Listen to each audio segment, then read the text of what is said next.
Hello friends, this is FIDE instructor Atul Dahale and welcome to my YouTube channel. Today we are going to see a very famous game known as the Old Black Magic. Yes, this game is going to reveal us the mysteries of the dark squares. White player, that is Ossip Bernstein, gets a very strong hold of the dark squares in this game, and his opponent, whose pawns are on the light square, are unable to move forward because they will lose some material. And in that case, when his opponent's light square bishop is restrained, his other pieces are restrained, Ossip Bernstein activates his pieces on the dark squares, and slowly and gradually he marches his king into his opponent's camp, and then he wins the game in a very beautiful style. So guys, this game we are going to analyze quite deeply. Before we go to the game, I would like to say a few words about Ossip Bernstein. Who was he? Well, Ossip Bernstein was born in Ukraine into a very rich family. So right from his early days of life, he studied chess and he enjoyed chess while studying in Heidelberg University as a law student. In the period of 1904 to 1915, he was considered one of the best players in his region, and he played quite good number of tournaments with success. In one of the tournament in 1907, he even shared the first place with Ossip Bernstein, so you can understand he was a very strong player. But in the year of 1917, in the revolution, you can say he lost his wealth, and that's why he had to move to France. But after moving to France, he became a very great financial lawyer, and in 1935 he resumed chess. Then in the year of 1950 he got the grandmaster title, and he even represented France in the year of 1954 in Olympiad that happened in Amsterdam. So guys, we are going to witness a game of a legend, you can say. So let's begin with this game. Bernstein was white, he played e4. Then black player, who was Mrs. Jacks, he played c5. Then knight c3, e6 was played, knight to f3. Okay, fair enough. Here black has the option of playing d5, and which is a kind of good option. Here white players usually capture, and they go for the d4 to get the good control, or even they go for the bishop b5 check followed by castling in this position. But in this position, black decided to play knight to c6, which is also a very viable option.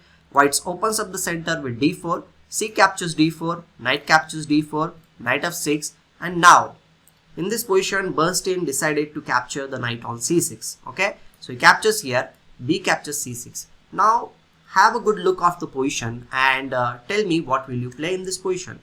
Well, I hope that you have looked at the position and you decided to play something good by developing a piece or the move which Bernstein actually played in this position, that was e5. This is the beginning of controlling the dark squares, guys. Okay, by playing e5 move, he's attacking his opponent's knight, which was developed, you can say, which is very important for the king side also. One more thing is that now the d6 square is also in control of white. So here black plays knight d5. Are you going to capture the knight? I hope not. Okay, because we are going to keep our knight in the center of the board and trying to get control of the d6 square a little bit more. So black understood that keeping this knight in the center of the board is very dangerous for him. So he plays f5, and the knight needs to go somewhere, or he needs to play this move and passant into f6, which was played in the game. Knight captures on f6, and now here he goes for the d6 square, knight d6 check. By playing this move, he's forcing his opponent to either break his king right to castle by playing king e7, then which is absolutely not a great idea. Otherwise, black needs to play bishop into d6, and then after queen into d6, you can see now the pawns are on the light square. Okay, pay attention to this thing because it is going to help you a lot to understand the game in future also. Now black is little bit restricted in this position from casting, okay, because white is controlling the f8 square. Another thing is that there is also this b8 square which is also being controlled. So black needs to dislodge this queen from d6 square. So he has two options. One is obviously to play queen e7 and go for the queen exchange, and here white can play bishop f4, just keeping the queen in the center. By playing queen into d6, bishop into d6, even if he attacks with knight e4, he can go back with bishop a3 and still control this important f8 square. Okay, so you can say that black will be a little bit uncomfortable in this position. Okay, fair enough. Now Black decided to play knight e4, attacking the queen. So he goes for queen to d4, attacking the knight as well as attacking the pawn on g7. So he goes back with his knight. Again he comes here. Again black plays knight e4. Now what to do? How to get good control of the position, because we need to maintain it, right? You already got it, but you need to maintain the control. So here white plays queen b4. A little bit very odd move you can say, but this is doing two things. One is attacking the knight, and also it is controlling the b8 square from where the rook is going to come in the game. So black plays d5, keeping the knight in the center of the board. Now it's time to develop the bishop. Now the threat is quite simple. Next move, if you play any random move, just for the sake of clarity, if he plays this move, then bishop into e4, d into e4, and queen into e4, you can see the black pawn structure is very bad and he is losing the pawn. So he needs to do something in this position. So he plays queen d6, offering the queen exchange. Now black needs to decide whether to exchange the queens or just to move away. But the problem is that if you move away in this position, let's suppose you play something like queen a4, then black will be very happy to castle in this position, just going away from the main action. Or even you can say knight c5 is coming. So maybe queen a4 not a great idea. Maybe whatever you play, queen a5. Then also I'll play just castling in this position and black is kind of fine. Okay. So after queen to d6, white decided to exchange the queens. Knight goes behind, and now here black is obviously hoping to open up his light square bishop, because you can see it is held behind his light square pawn. So I want to tell you one thing. When you have your pawns on any color of the square, it can be light square means white square or black square, don't put your if you are going to have your pawns on the light square, then if you have a light square bishop, then that bishop will be restrained, or you can say that bishop will be little bit uncomfortable place, but because it cannot come in the game very easily. Same way, if you have the pawns on the dark square, and if you have a dark square bishop, the bishop cannot really come in the game very easily. As you can see, the pawns are there on c6, d5 and e6. The bishop is unable to come anywhere soon in the game. Okay, so to further restrain the bishop and stop the activity of the pawns, white decided to play the next move. Can you guess the move? Well, the move is f4, because now e5 is no longer possible because black will just lose the pawn. So he plays a5 with the only hope of playing this bishop to a6 and going for the exchange. At least you can say the bishop is going to see the light of the day. Okay, so white just simply plays bishop e3, further controlling the dark squares in this position. Okay, now bishop a6 is played. Here white needs to take yet another good decision, whether he is going to capture the bishop or is he going to long castle in this position. But Bernstein has something else in his mind. He thought that the resulting endgame, which is going to happen very soon, he is already into the endgame, you can say, with more number of pieces. He saw that, okay, there are little bit weaknesses on the dark square. Okay, so if he manages to get his king in the center very quickly, that too in the endgame, then it will act as a very active piece. That's why he plays king d2, not fearing about bishop into d3, because even if you play for that thing, the king will be having some squares in the future and the weak pawns on e6 and c6 will be attacked. Okay, okay. So here he plays knight c4, and now Bernstein very happily captures this bishop into c4, because his opponent was hoping that the resulting opposite color bishop endgame will give him lots of hope for drawing the game. But as you can see in this position, black's bishop is there on the board. We know this thing, but it is little bit useless because it is not having any target in the position, because there is no pawn which this light square bishop is going to attack. Another thing is that he cannot really push his pawn forward, so how will he activate the pieces? Now, to have some of the attacking possibilities from your side also, because you can see in this position black is having pawns on the light square and you are having the dark square bishop. So your bishop can also become a useless bishop in this position. So Bernstein understood these strategical concepts. That's why he plays the next move, which was very important. That was a4.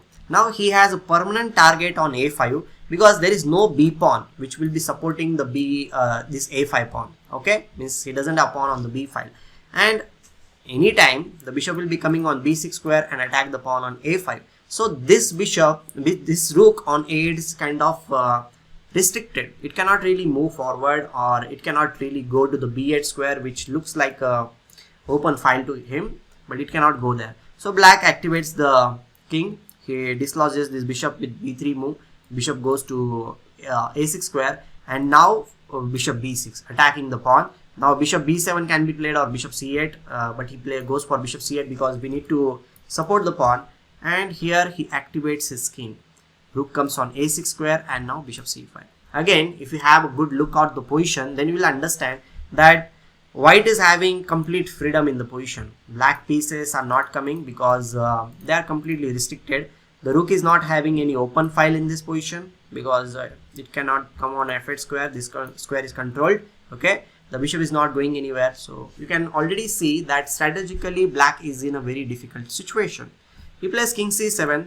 Now he attack furthermore improve his king position with king d4. You can see like white is playing everything on the dash squares. That's why it is famous for the black magic, you can say, the black squares, you can say. Okay, so bishop d7, he is trying to get his bishop on somewhere here or maybe on this diagonal, but no problem, we are going to activate our rook because this rook should come. And now bishop e8 is discouraged because the pawn on e6 will be free of cost. Black plays h5. Okay, white says like, okay, no problem, I'll activate my rook further on the black square. Rook e5, g6 is played.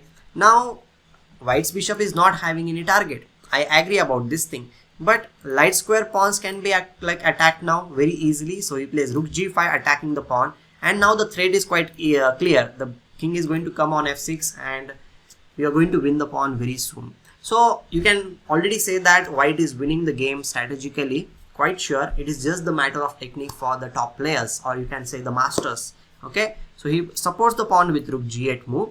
King comes on e5 square, very reasonable move.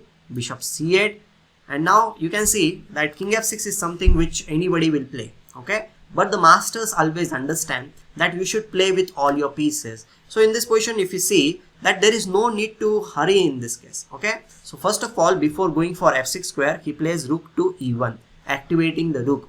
Play with all your pieces, guys. This is a very important concept which you should never forget in your game. Okay, so rook e1, here rook a8, he goes behind. Now the king comes here. Obviously the pawn on g6 is going to fall. He plays bishop d6, setting up a last trap in the position, because now if you capture the pawn, it will be a mistake, because after rook into g6, king into g6, can you see? Yes, we can play rook g8, king h5 will be played, but now black is getting some counter play, and white is in no mood to give any counter play to his opponent. So before capturing on g6, he simply plays g3. Now the pawn on g5 is protected. It doesn't need to worry about anything, and the next move is going to be rook into g6. So black is helpless. He plays rook a e8, but now again one more thing is there, that you can capture here. I agree about this thing. You can capture here, and maybe we'll capture here, and white is getting all the pawns and everything, but maybe the e5 move will be played, and black might get some chance to activate the bishop or something like that. So white plays very simple chess. He says like, my opponent might be getting a chance in future, so I'm going to restrict all his plans. He simply puts the rook on e5. You can see the dash square domination. Amazing, amazing. That's why it is called as the black magic. All the black squares are controlled, and look at this beautiful king on f6 square. He's not in any kind of hurry. And finally in this amazing position, he wins the game after rook into g6, rook h7. It is just the matter of technique now. Rook g7. Okay, he plays this. Now rook into h7, rook into h7, king g6. He's going for the h5 pawn. Rook h8 goes, king g7, and now the pawn on h5 is going to fall. He plays rook d8, rook h5. Now with these two pawns down, black is already doomed. He plays bishop to e8, rook h7. Okay, no problem. He plays rook d7, but now the rooks are also off the board. Okay, black gets some activity with bishop h5. The bishop is going to come on d1 and attack this pawns, but it is already too much late, you can say. He plays h4 move, bishop goes to d1, and now he plays c3, bishop captures b3 pawn, but now the pawns start rolling on the king side. G4, king d7, g5. He plays e5, trying to get something play, but no problem. We are going to play f5. The pawn is just going to push forward and forward. He plays a bishop captures a4, and now f6 move was played, and here in this position, black decided to resign the game. So this game, you can see that black squares where white controlled was truly amazing, right? I hope that you enjoyed this game. If you have enjoyed this game, don't forget to like this video, share this video, and subscribe to my channel if you are new here. Thanks for watching this game with me, and we will be meeting very soon. Till that moment, thank you, goodbye, take care.